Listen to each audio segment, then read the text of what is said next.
Ja, Eva, stórt tap á móti, stórt 20 stiga tap á móti Finnlandi hér í dag. Hvað finnst þér svona að fara úrskeiðis hjá ykkur í þessum leik? Bara stoppa liðið betur, við erum með mjög sterkt lið. Já. Spila betri vörn og líka bara sóknin þarf að vera aðeins skipulagri og betri. Já. Eftir 2 sigra í fyrstu 2 leikjunum þá leikurinn í gær sem tapið og svo þessi. Þetta er svolítið sterkara lið sem þú að mæta þessi síðustu 2 daga. Já. Hver myndir þú segja að vera munurinn svona helst á þessum liðum? Þessum 2 liðum? Já, þessum 2 fyrstu leikjum og svo núna í gær og í dag. Bara mjög svipuð þessi 2 lið. Já. Mjög sterkar og líka allir svona stórar og sterkar í liðinu. Bara með mjög góða og efnilega leikmenn. Náttúrulega tala um að þetta sé svona þeir náttúrulega að æfa ykkur fyrir Evrópumótið sem er svo seinna. Hvernig finnst þér liðið svona að vera að koma saman?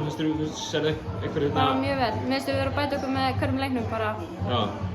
Bæta okkur alltaf með hverjum deginum. Já.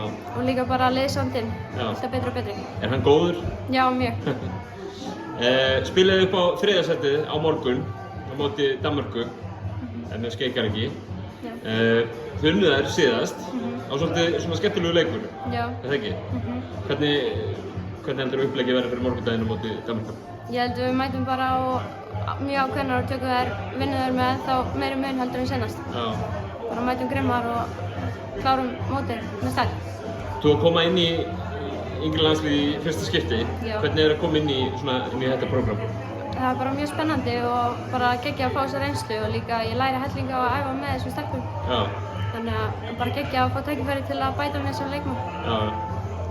Bestu þakkir Eva, gangi ykkur vel á morgun. Takk.